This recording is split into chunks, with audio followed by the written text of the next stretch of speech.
Welcome to VoiceOver Movies That Move Us. I'm your host, Heather Bigley, and I talk to people about the movies that made a mark, that led to cinematic epiphanies. And it's not always the movie you'd expect. Today's movie is Philomena from 2013, adapted by Steve Coogan and Jeff Pope from Martin Sixsmith's investigative reporting book, The Lost Child of Philomena Lee. The film was nominated for 4 Academy Awards: Adapted Screenplay, Best Picture, Lead Actress, Original Score. Coogan plays Martin Sixsmith in the film, and Philomena is played by the Dame Judi Dench, she of the National Theatre in London and James Bond, as well as many, many other great movies.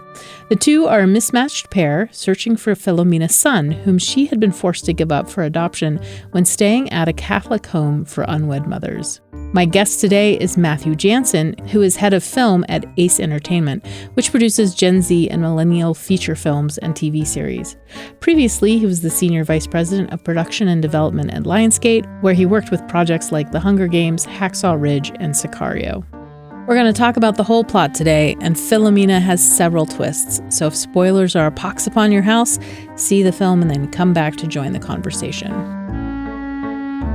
And remember to stick around after the convo for some recommendations. You texted me and you said, this movie was built for you. So then I went and watched the movie and I was like, I wonder what Matt meant when he was saying that this movie was built for you. I'll tell you what I thought I meant, but what I do want to know is, was I right? Were you right? It's interesting. I felt like I see why Matt thought I would like this and that it might work for me.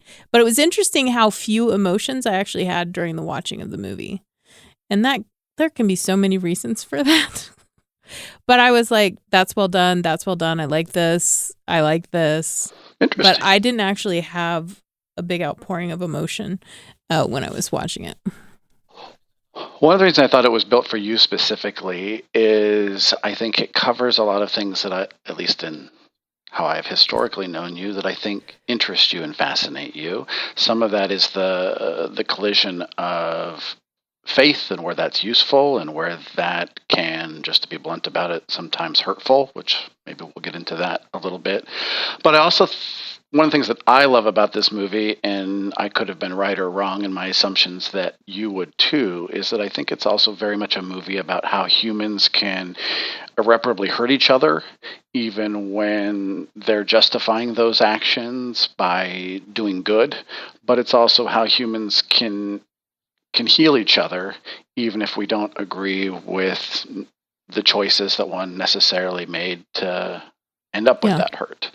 Those are themes that I relate to in the movie, and I guess I assumed they would be themes that you would relate to too. No, so in my personal history, my dad gave up his parental rights. So I was actually adopted by my mom's second husband.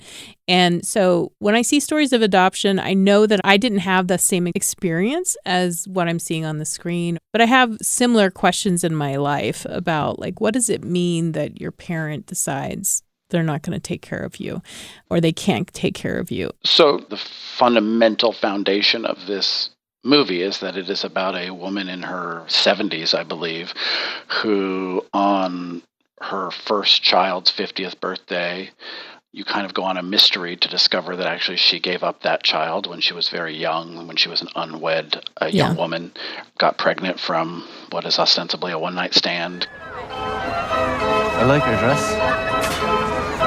Did you make it yourself? No, I bought it in a shop.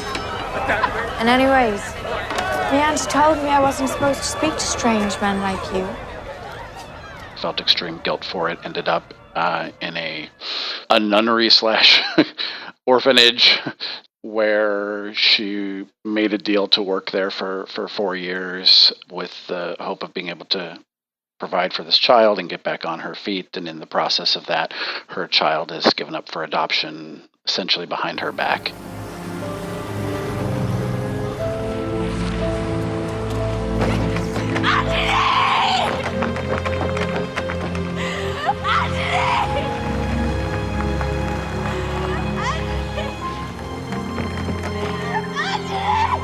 Convent.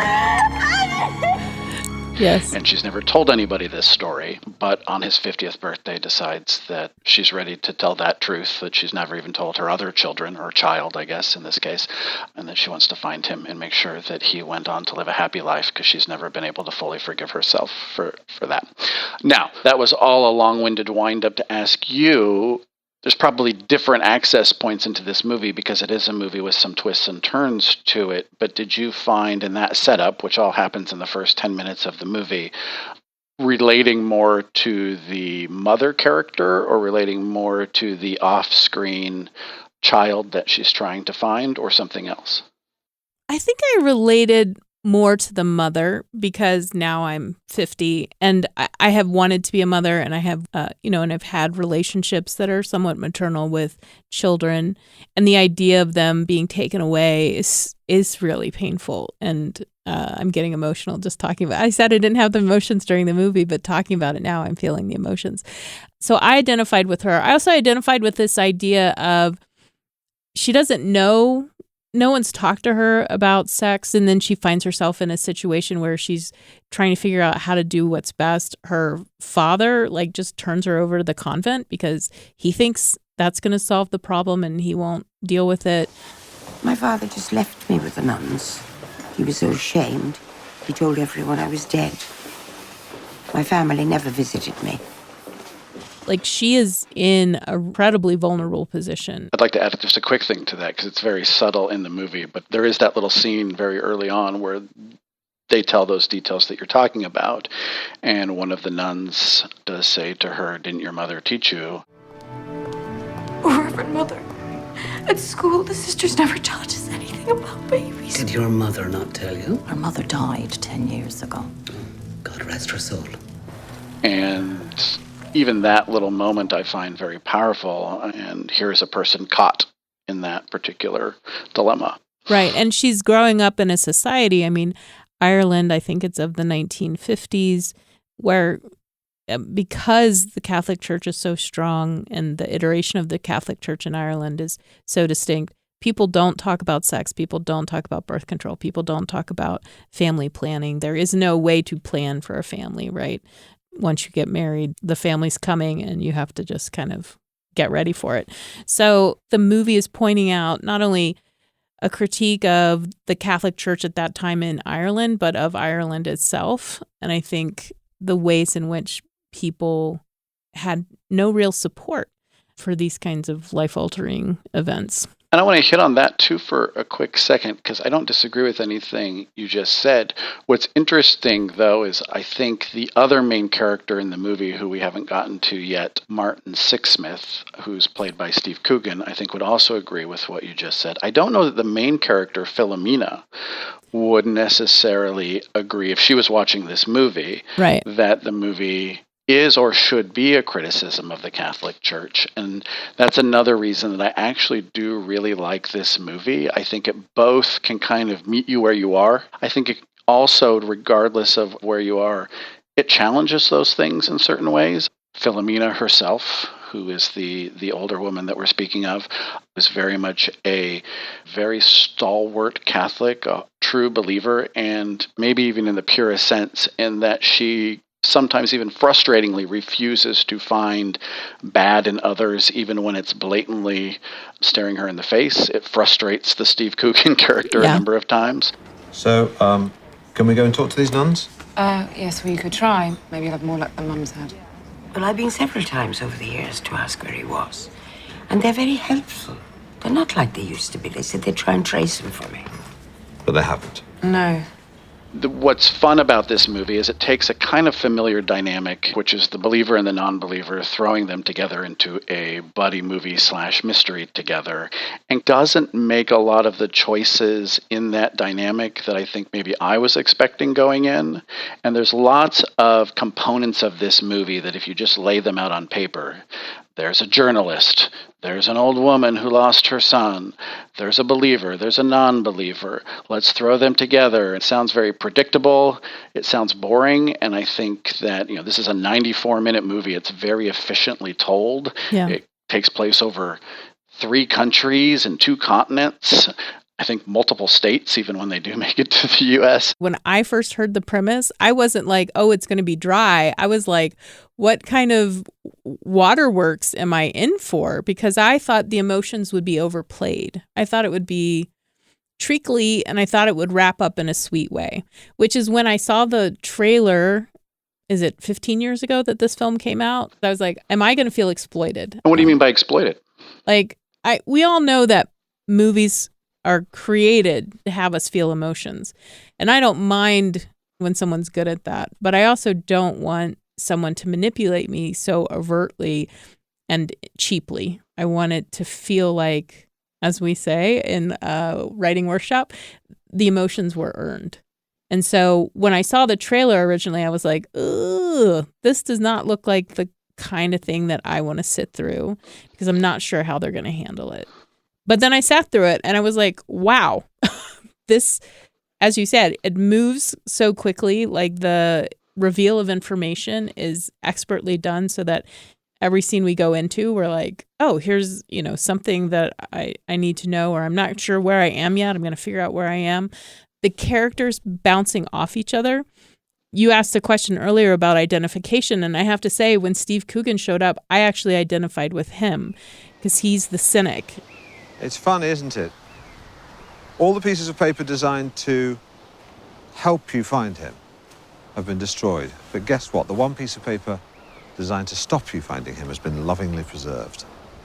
God, in his infinite wisdom, decided to spare that from the flames. And he's the guy who is like very much trying to prove that he's not going to be moved by this story. And I was like, oh yeah, that's me on the screen, right? That's kind of how I engage with a lot of people. He's in his own form of midlife crisis, but in the last third of his career crisis too.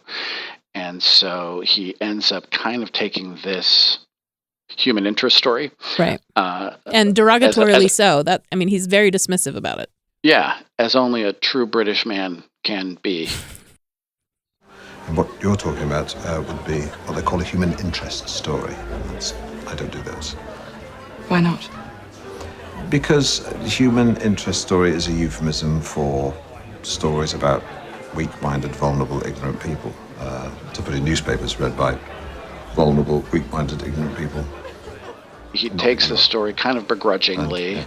He definitely has his moments where he's making fun of Philomena as he takes on the task of like, yeah, I'll help you find your son. He's a bit of a rabble-rouser while he's there, and she is not. And she even has that scene around the middle of the movie when they're at a hotel. I'd rather you were rude to me than the nice people who work here. Well, I'm sorry. I'm just trying to help you find your son. That's why we're here. So, have some quiet time. And I think that kind of nicely encapsulates both of their characters, but also their sort of moral ground and where they...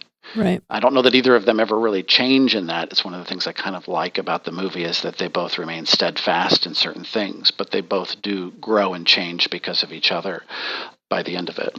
Well, and I think what's important to how the film works is that you have these two people who two characters who might not, to go back to your sort of thought experiment, agree with what the movie's saying. Like, I think Martin would want the film to end with a grand dismissal of the Catholic Church, and Philomena would like the movie to end with a, look, everything worked out and I forgave, and so everything's okay. And the movie is riding a fine line between that. It is pointing out, like, this obviously should not have happened. This is an awful circumstance in which to place a young woman. And it wasn't just one young woman. It was multiple young women whose children were sold, and they were essentially indentured servants paying off, quote unquote, what they owed the convent for birthing the child. But also there were kind people. One of the things that's really beautiful is the fact that she has a picture of her little boy because a nun went out of the way to make sure she had a picture of her little boy. And that's the picture that she carries with her. Look. You can't tell anyone you got it. I bet the father was handsome. No, he was. How did you get this? I borrowed a box brownie and took it when Reverend Mother wasn't looking. Thank you. Going back to the idea that it's a 94-minute movie without credits, that's a pretty short movie in this day I wish for more of them. Can we have them back? But to even further expand on what you were just talking about, it also does take its time to give you little details that maybe a lesser movie wouldn't. It does take the time to tell you a whole backstory on how she has the only surviving picture of her little boy, which was given to her by a character who they give a little bit of screen time to. Sister Annunziata, I think is her name. Whenever I look at that photo of Anthony, I say a little prayer for Annunziata, who saved his life when I gave birth to him. She died a long time ago now. But if she hadn't taken that, I'd have nothing. And so this little small gesture that probably didn't mean that much to that particular sister at that time had a lifelong impact on this particular woman. And then there's even that scene when Martin and Philomena decide that, we are going to team up. We are going to go to the United States to find the answers that we need. But I think it's a almost 3-minute scene of the two of them in the airport where she tells him about this book that she's reading. It's about this fellow, Robert, and he's engaged to this Duchess. And he's only the son of a doctor, so he's done very well for himself. But this woman, this Duchess, she's terrible. She's as vain as you like, and she's always looking at herself in the mirror and that sort of thing. Anyway, she thinks he's as good as ditchwater. So he takes up an interest in the horses, because that way he'll get in with the upper classes. And of course, he meets his girl down at the stable. I don't know if any other two actors could have quite pulled that scene off. The old movie producer, studio executive in me, it would really probably be fighting that scene, saying, let's just cut this out, let's keep this moving. Or let's cut it after 15 seconds, right? Let's fade out that audio. We're done. And they just keep going. And honestly, I mean, I've seen this movie 4 or 5 times at this point. That scene actually gets better every time. Yes. You watch it. It even has a small payoff at the end of the movie. It's not just sitting there as dead weight. Did I tell you, Martin, I finished that book, The Saddle and the Loom? Would you like to read it? Why don't you tell me about it? There's this weaver. But again, a lesser movie would have just moved past that and said, let's stick with the plot. But that particular scene does a lot of work for both of those characters. Yeah, we learn so much about her, and we see. I mean, I don't know, Steve Coogan. Just the patronizing way he's responding to her, and she's just chattering on in all sincerity, and it's really well done. Well, and with the Steve Coogan character, the thing that sticks out to me more and more every time I watch it is how effective and subtle they tell his story. There's no scene where he changes. Right. There's just little chips. And sometimes he actually regresses. And there's a very fascinating scene to me in the middle of the movie where it feels like it's right after that scene in the airport where they kind of meander. They get to Washington, D.C. They're going to really in earnest start their investigation tomorrow. And then Steve Coogan calls home, and he, kind of makes fun of her a little bit. How's Philomena? Well, I've finally seen firsthand what a lifetime's diet of the Reader's Digest, the Daily Mail, and romantic fiction can do to a person's brain. She keeps telling the hotel staff how kind they are. She must think they're volunteers. She told 4 people today that they were 1 in a million. What are the chances of that? Oh, come on. She's just a little old Irish lady. I do have to say, I felt while he was talking, I felt like this letdown. Like, it was like, oh, he still despises her, You thought he was a little further along. Right. And then they add salt to the wound because he's interrupted from that phone conversation with a knock on the door, and it turns out to be her. Oh, is everything all right? Martin, I just wanted to tell you something earlier, but it slipped my mind. And then I thought I'd tell you on the phone, but I forgot the number. Okay. Well, what I want to say, Martin, is that thank you for helping me look for my son. Oh. I know you got the sack from your job. I mean, not the News at 10 one, but that other one. Well, their loss is my gain. Thank you. Well, good night, Martin. Good night, Philomena. And then in the very next scene, which is that scene where he's rude to the waiter, and she's off kind of just fascinated by breakfast brunches and the different ethnicities that are in the United States than are in England. Martin, they've got omelettes over there. Thank you. Pancakes and waffles, any filling, and cereal, bacon and I know. sausage, anything you want. I saw. Breakfast is included, isn't it? It is. It's just that it's too early for me. My stomach hasn't woken up yet. Mine wakes up before I do. I'm having a ham Swiss cheese omelette. Will I get you one? I'm not hungry. What about some blueberries? He's, I think, smarting a little bit from those sort of contradictions we were talking about the night before, and he's pretty grumpy in that scene, unapologetically so, in that I think he's feeling a little conflicted about these different feelings, that maybe I was a jerk to her or whatever.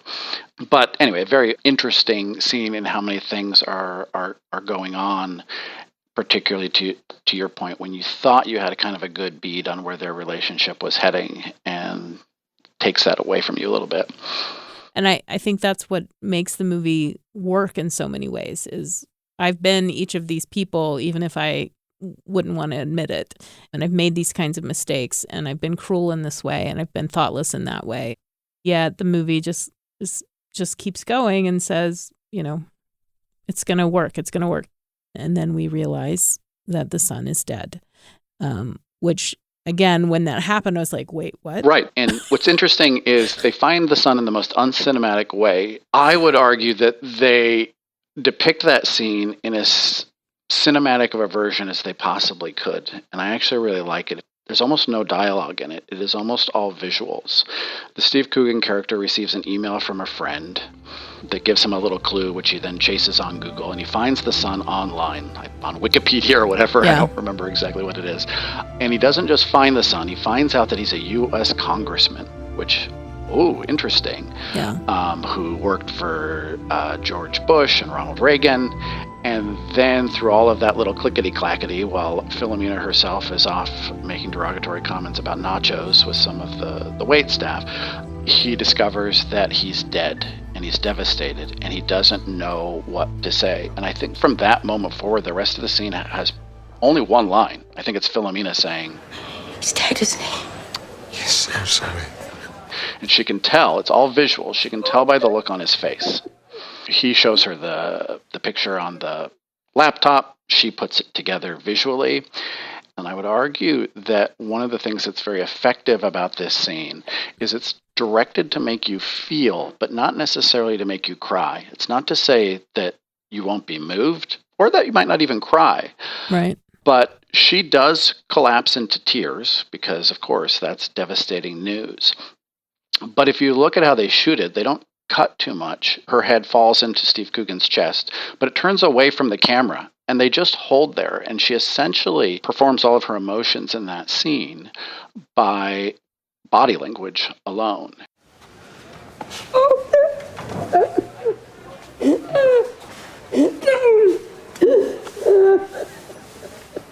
I'm so sorry. And somehow, for me anyway, it's so much more effective that way. Not being able to see her caused me to project so much more into that scene.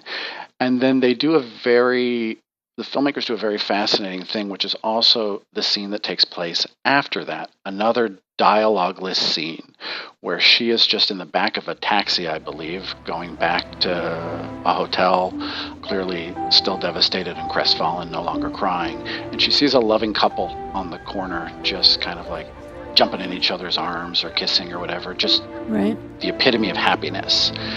And it's, again, in a lesser movie, you probably wouldn't include that scene or would have cut that scene or probably never even shot that scene. I can hear the production meeting now. Do we need this? This is a whole new location that we never return to. It's at night. We have to cast new actors.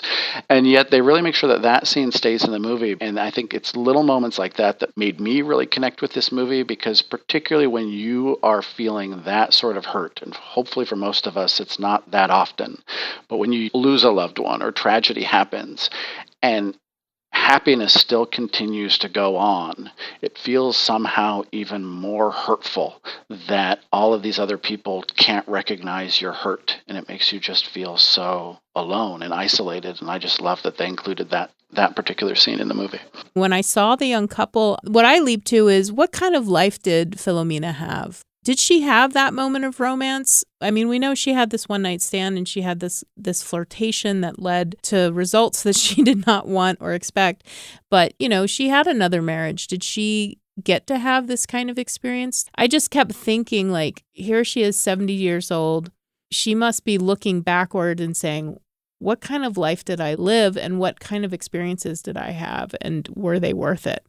I can see her having these moments of regret and remorse even more than she's had in her life. It's interesting because I had different projections onto her. Yeah. She doesn't read to me as the type of character that necessarily, at least when the movie starts, thinks that way. She seems to be trying to stay very optimistic and positive about most things.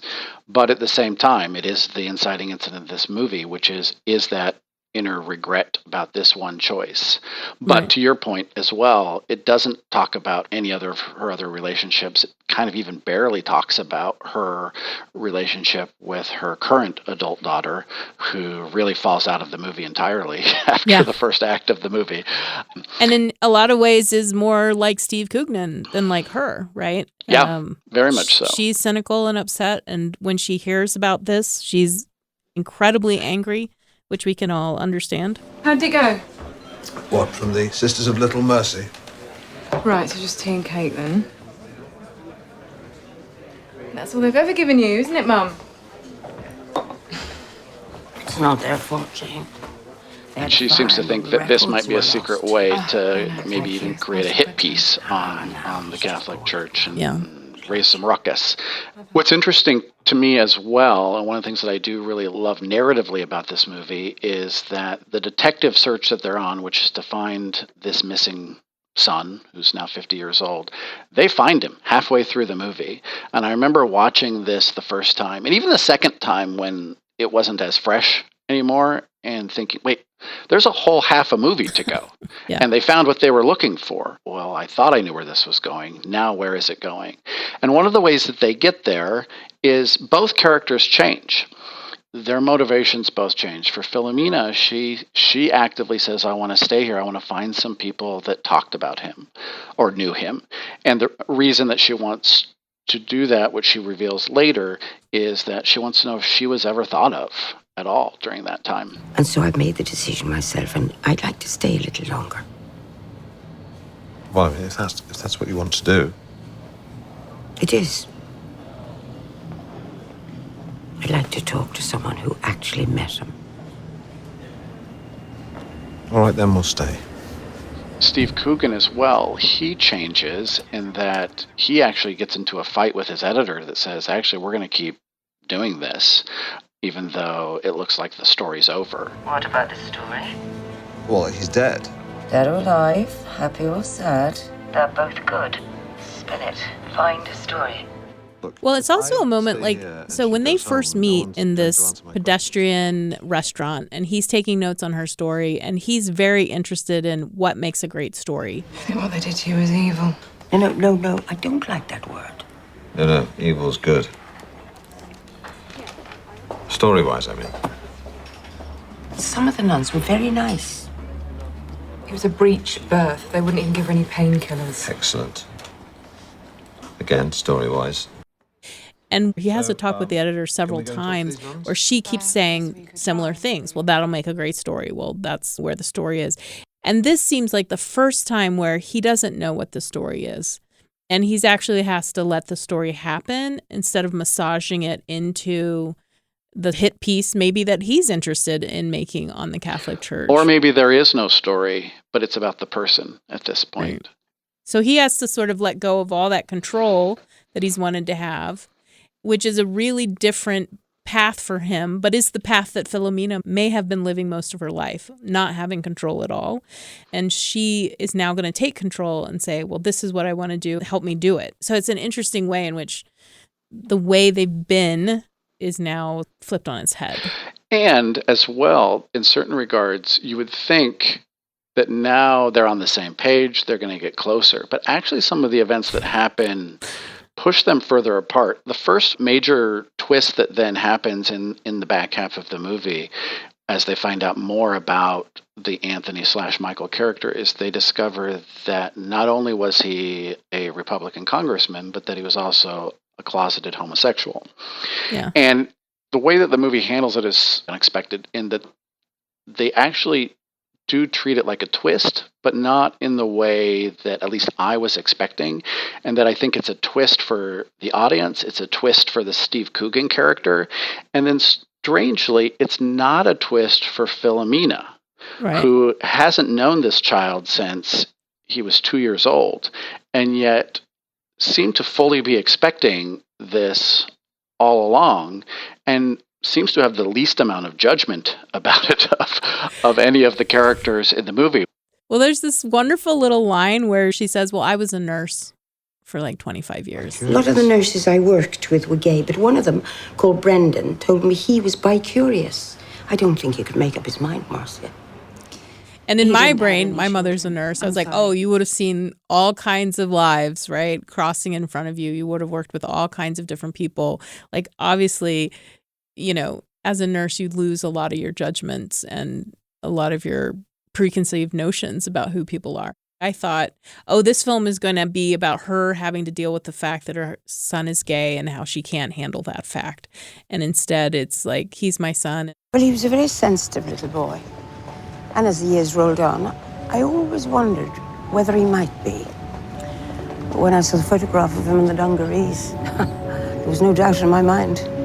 And one of the things that really stood out to me on this last viewing of the movie that it didn't really register on any other viewing was actually the whole storyline that is about Philomena reconnecting with her son and how similar they both turn out to be, because they both found themselves on a life lived with a closeted secret. Yeah. And from that point in the movie forward, when she discovers that, the movie itself begins to weigh some heavier character and moral conflict. Why did you keep this a secret for 50 years? What I'd done was a sin, and I kept it all hidden away. And then I thought to myself that keeping it all hidden away was also a sin, because I was lying to everybody. And as it went on, I tied myself up in knots, worrying which was the worst sin of the two, having the baby or the lying. Oh, in the end, I couldn't make up my mind, Martin. And she's stuck in this kind of quagmire, or paradox even, of how do you even begin to answer that question? But through that particular conflict, in this last viewing, I really noticed her starting to connect with her son in a way that maybe she even wasn't fully cognizant of. She has this kind of throwaway line that she says in the scene. They find his adopted sister as well and ask her some questions.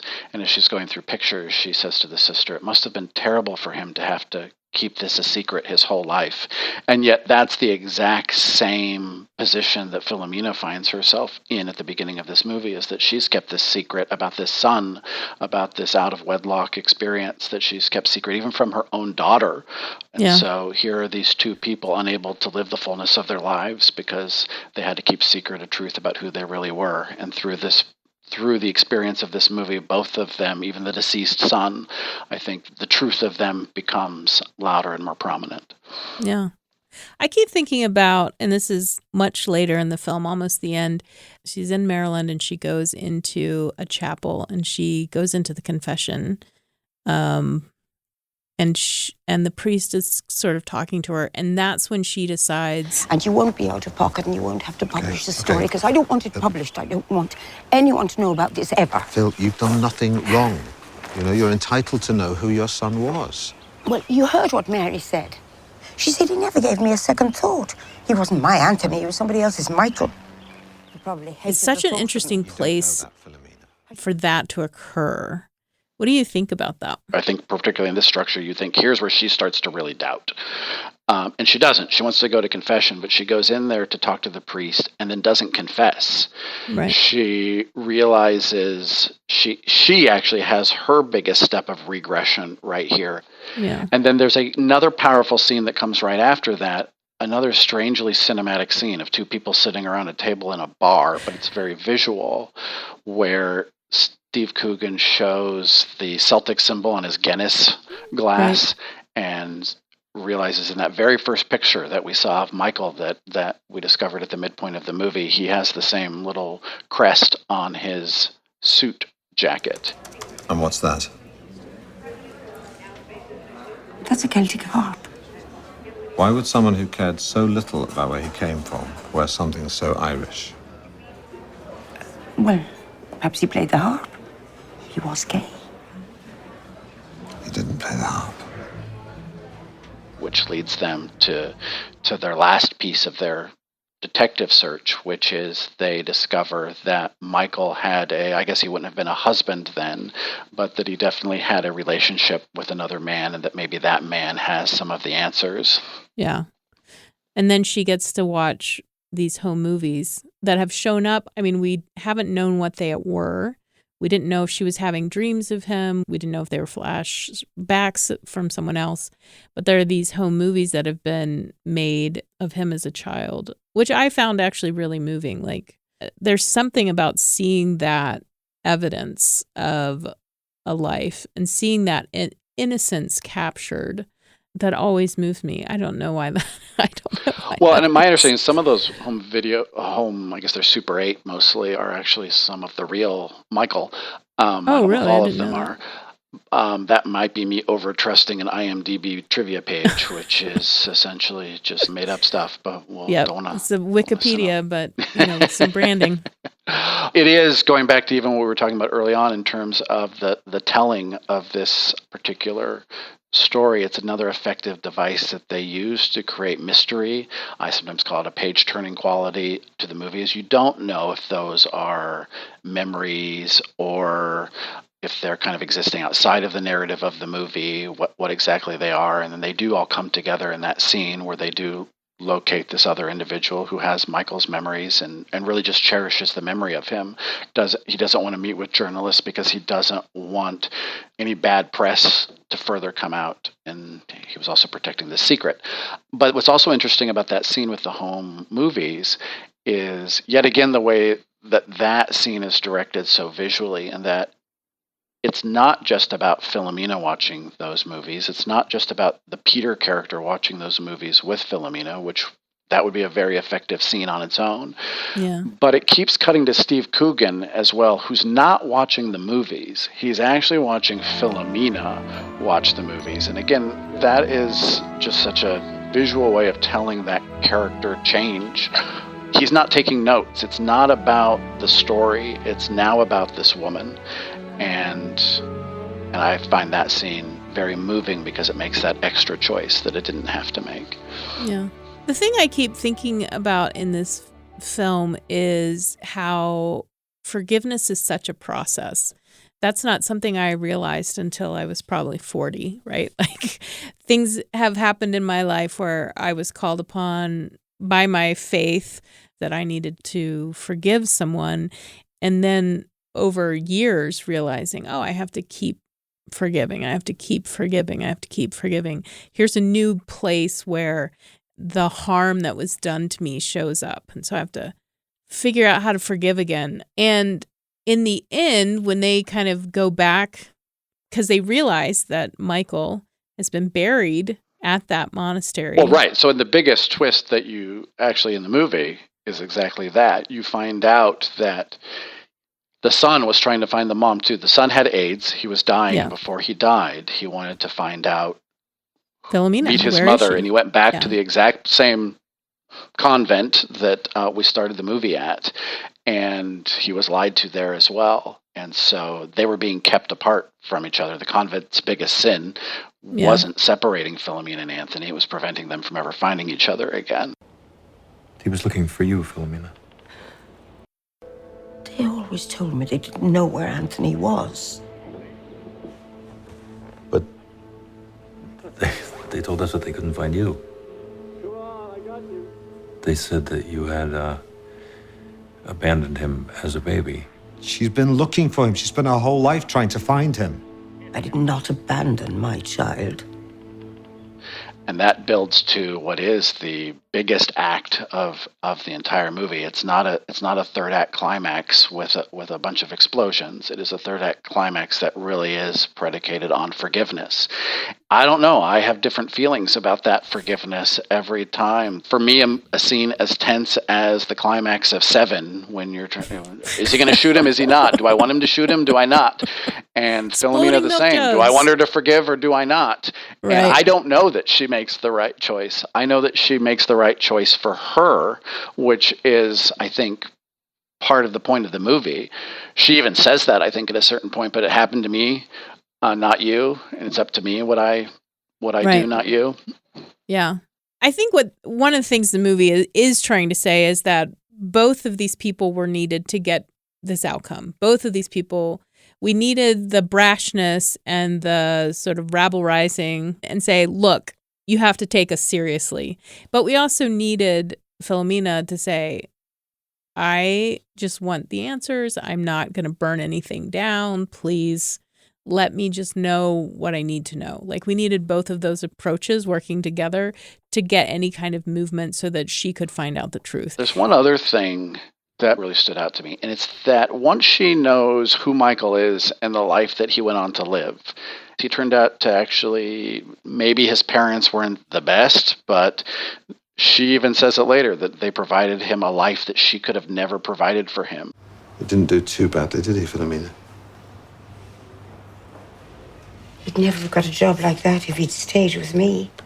And she's not resentful about that. She's actually very happy about that, but also a realist about it. Like, what kind of life would he lived if they had managed to make it through the 4 years of that convent and gone out there as a single mother? Who knows?